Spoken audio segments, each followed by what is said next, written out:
Welcome to my channel. Today, I have a story that will not only help you improve your English, but might just change the way you think about life. What would you do if everyone gave up on you, but you refused to give up on yourself? Stay with me, because the story of the boy who never gave up is one you'll never forget.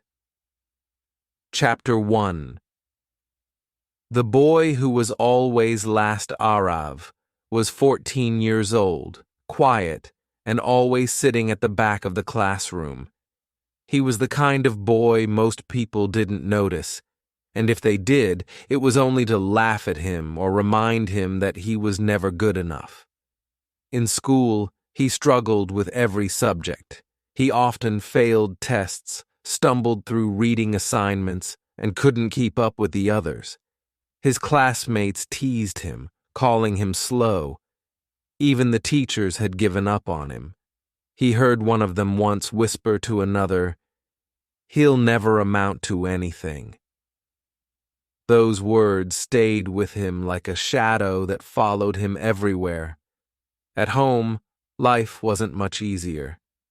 His father worked long hours as a driver and came home tired. His mother ran a small food stall on the street, serving hot tea and snacks to passers-by. They didn't have much, just a tiny one-room house with a leaky roof, but they had love, even if Arav sometimes felt like a disappointment. In that little house, Arav found peace in one place, his old notebook. Every night, after finishing his homework and helping his mother with dishes, he would take out his pencil and sketch whatever came to his mind. He didn't have fancy colors or markers, just a simple pencil and his imagination.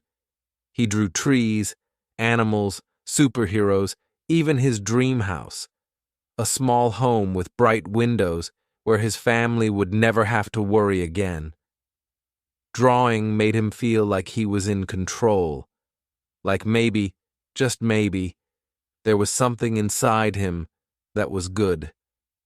One day, Arav's math test came back with a big red F at the top. His hands shook as he looked at it. As he walked past the staff room, he heard his teacher's voice, low but clear. "I don't know why he even tries. He's always last. That boy will never make it." Arav stopped. The words hit him hard. They weren't just words. They were a label, a judgment, a sentence. For a second, he wanted to cry or run away or scream, but instead, something else happened. He felt something deep inside him shift. A small voice said, "Prove them wrong." He went home that night, sat on the floor beside his mother's stall as she served tea, and opened his notebook again. He drew a boy standing alone in the middle of a racetrack, far behind everyone else. But this time, the boy had fire in his eyes. Arav smiled at the drawing. For the first time, he didn't just draw what he saw, he drew what he felt. That night, as he stared at his sketch, Arav made a silent promise to himself.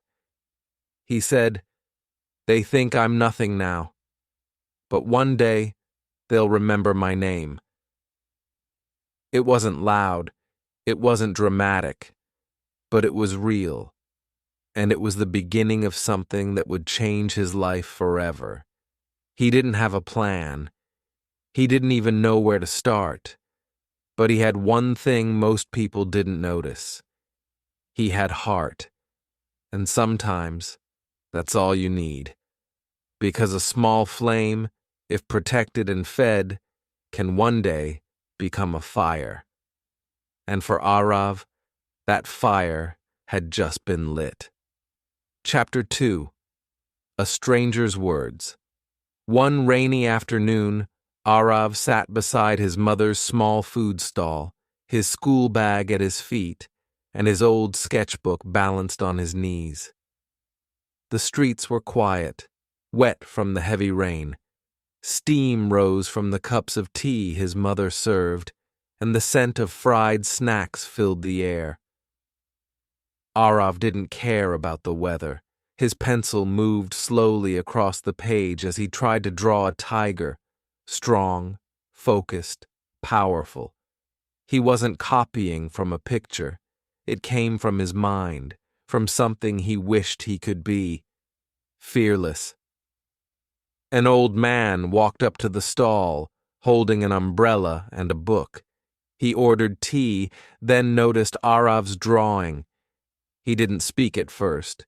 He just looked at the sketch, then at Arav. Finally, he said, "Did you draw that?" Arav nodded quietly. The man leaned closer and said something Arav would never forget. "You have a gift. But gifts die if you don't fight for them." Arav looked up, surprised. No one had ever said anything like that to him. Most adults only noticed when he failed or made a mistake. This man didn't laugh or ignore him. He saw something. Before leaving, the man added, "Don't stop drawing, boy. Even if no one claps for you now, one day they might." Later, Arav learned that the old man was a retired school principal. He had seen thousands of students, and he had seen something special in Arav in just a few minutes. That one sentence stayed with him all night. Gifts die if you don't fight for them. It made him think. Maybe drawing wasn't just a way to escape. Maybe it was a way forward. A few days later, Arav saw a small poster outside his school. It said, "District Art Competition, open to all students." The deadline was in 2 weeks. He stared at the poster for a long time. His heart started racing. Could he really enter? He didn't tell anyone, not even his mother. Deep inside, he was scared. What if he failed? What if he embarrassed himself? But the stranger's words whispered back in his mind, "Don't let your gift die." That night, Arav made a choice. He would enter the competition, but there was a problem. He didn't have any proper art materials. No paint, no fancy paper, not even colored pencils. Still, he didn't give up. He collected leftover chalk from school, borrowed a few old crayons from a neighbor, and used the back of old notebooks as his drawing paper. Every evening, after helping his mother with the stall, he would sit in the corner, sketching by the dim light of a small bulb. He practiced for hours, working on one final piece, a drawing of a small bird trapped in a cage, looking out at the sky, dreaming of freedom. It wasn't perfect, but it was his story. It was how he felt, stuck, small, and dreaming of something bigger. When the day of the competition arrived, Arav wore his only clean school uniform and carried his drawing carefully wrapped in newspaper. He traveled by bus to the competition hall, his hands shaking the whole way. When he entered the large room filled with talented students, some with real art kits and expensive brushes, he felt out of place. He looked down at his simple tools and almost walked out. But then he remembered the tiger he once drew, and the fire in its eyes. He took a deep breath and stayed. After submitting his work, he waited. Days passed, then a week. Finally, the results were posted. Arav's name wasn't there. He hadn't won. His heart sank. Maybe he had dreamed too big. Maybe they were right. He didn't belong with the others. But then, something surprising happened. His art teacher called him aside and handed him a small white envelope. Inside was a short handwritten note from one of the judges. It said, "You didn't win, but you have something rare. Truth. Don't stop. You are special." Arav read the note 3 times. His eyes filled with tears. He folded the paper carefully and placed it inside his sketchbook like a treasure. He didn't win a prize, but he gained something more valuable: belief. A small light had been lit inside him, and now it was stronger. He learned something important. You can fail, but still move forward. You can be rejected, but still be seen. And sometimes, one kind word from a stranger can change the course of your life. From that day on, Arav didn't just draw to escape. He drew to express. He drew to grow. And most importantly, he never stopped. Chapter 3. The fire inside Arav was now 17. He had changed. He wasn't the shy, scared boy from before. He was more focused, more confident. The fire inside him had grown stronger, and even though he still faced many problems, he had something now that kept him going: a clear dream. He wanted to become a designer. He wanted to create art that spoke to people, that told stories, that changed lives. But dreams, as he had learned, are not easy. Every morning, Arav woke up at 5 a.m. He helped his mother cook snacks and pack tea for the food stall. By 7, he rushed to school with his old bag, his sketchbook inside, and hope in his heart. After school, he studied English by watching YouTube videos at a friend's house and reading books from the local library. English wasn't easy for him, but he knew if he wanted to grow, he had to learn it. He wrote new words in a small notebook and practiced sentences every day. His favorite sentence was, "One day I'll make it." But life doesn't always go as planned. One day, while preparing food, his mother started coughing badly and felt dizzy. She had to lie down. The doctor said she needed rest for at least a few weeks. Arav looked at her tired face and knew what he had to do. He skipped school for a few days and ran the food stall himself. From early morning until evening, he served tea, fried snacks, and cleaned up after customers. It was hard. He was exhausted. He couldn't draw. He couldn't study. He felt like his dream was slipping away. A few days later, a local mechanic named Raju offered him a job as a full-time helper at his workshop. "You'll earn more here," Raju said. "Good money, regular work. No need to worry about school." For a moment, Arav thought about it. The money would help his family. He could stop struggling. No more running between school, the stall, and studying late at night. He imagined a life with less pressure. But then he looked at his hands, stained from work, rough from cooking, and thought about his dream. He remembered the words in the judge's note: "You are special," and the voice of the old man: "Don't let your gift die." Arav stood in silence. Then he shook his head and said, "Thank you, sir, but I have to finish school." Raju looked surprised but respected his choice. That night, Arav sat beside his mother, who was slowly getting better, and told her everything. She held his hand and smiled. "Follow your dream, Beta. I'll be okay." From then on, Arav worked smarter. He woke up even earlier. He managed the stall for a few hours in the morning, then rushed to school. In the evenings, he started something new. He took his small sketches of animals, nature, cartoon characters, and sold them near a park on weekends.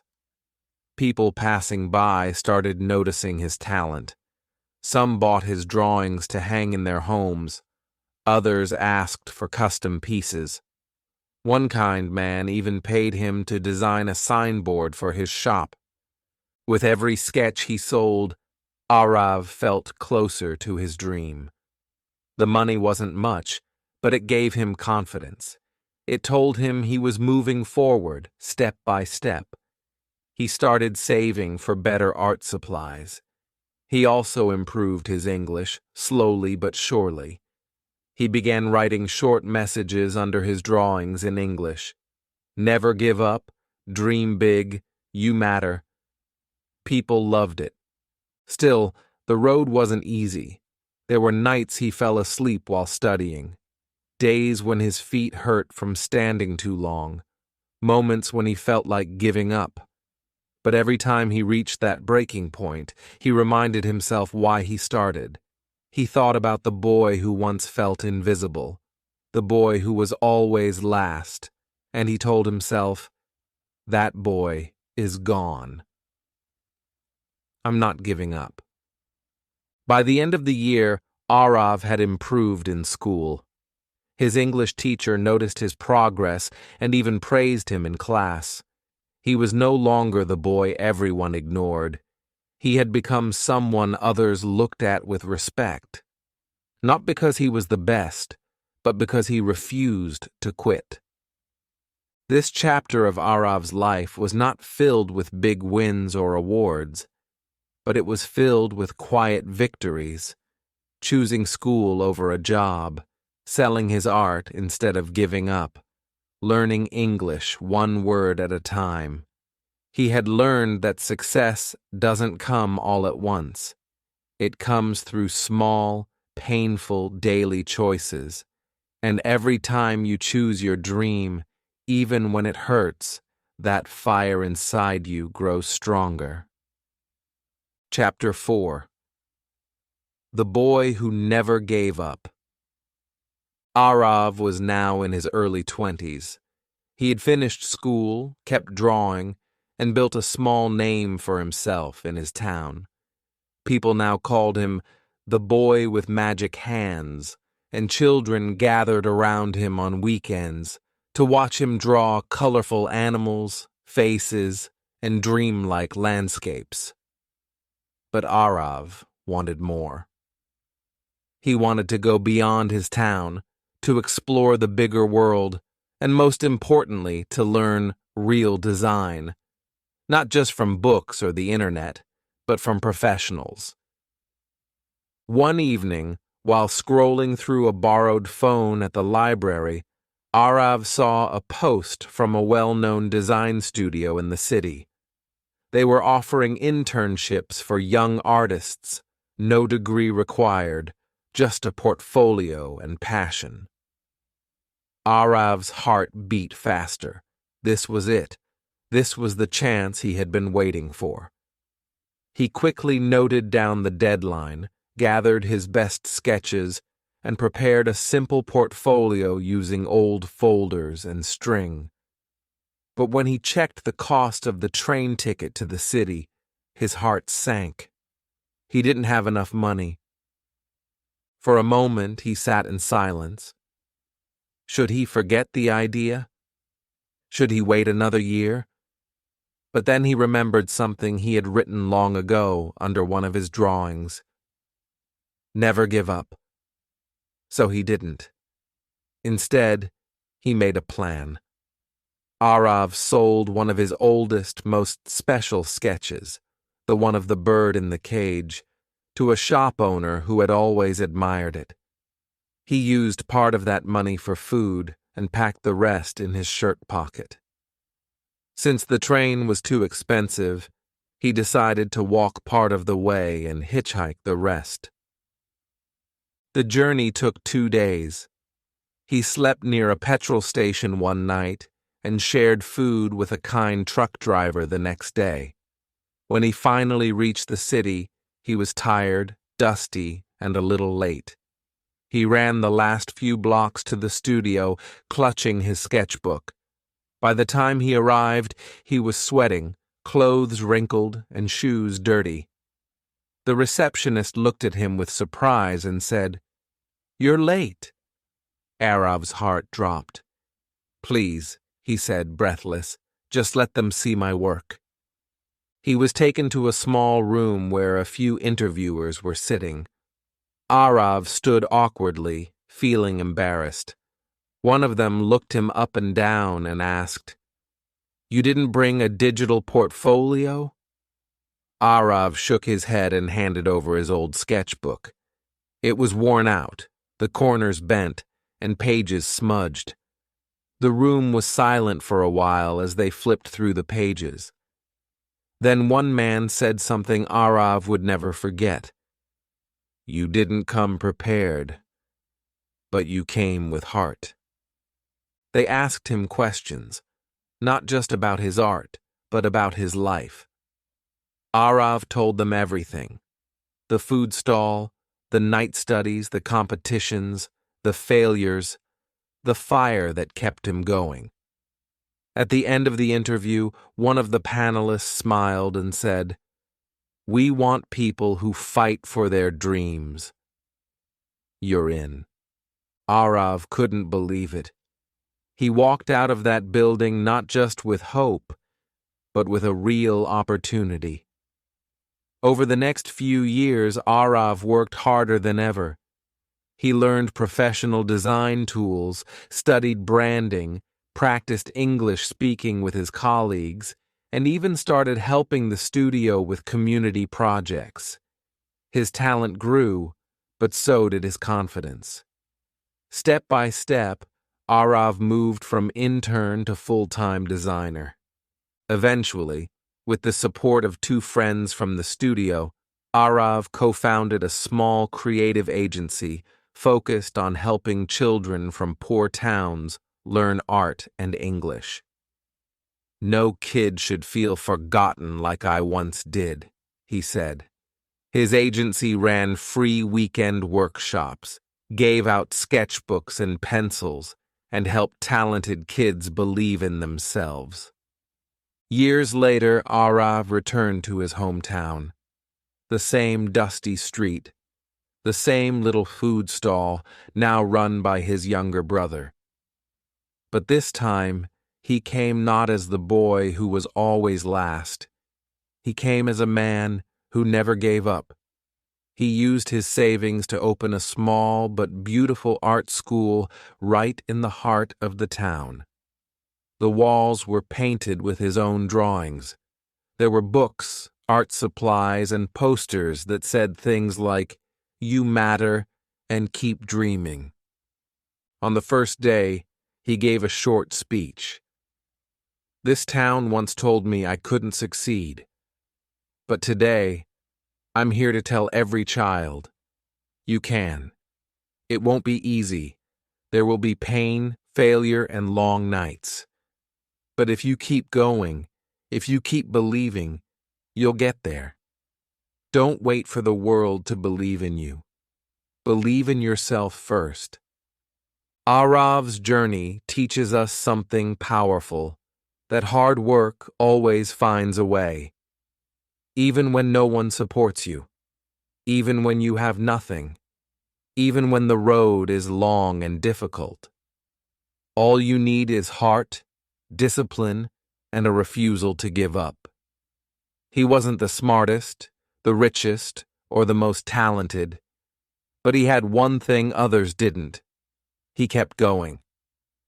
And now, his story is not just his own. It belongs to every person who's ever felt like giving up. Every child who's been told they're not enough. Every dreamer who's scared to take the first step. Arav proved that even when no one claps for you, you can still become something great. So remember this: the world may not see your light at first, But if you keep it burning one day, it will shine so bright that no one can ignore it. Because dreams don't die when the world gives up on you. They only die when you give up on yourself. And Arav never did. Arav's journey reminds us all that failure is not the end. It's just the beginning. If this story touched you, inspired you, or helped you learn something new in English today, then please like this video, share it with someone who needs hope, and don't forget to subscribe to my channel for more powerful stories like this. And let me know in the comments, what's your dream? I'd love to read your story.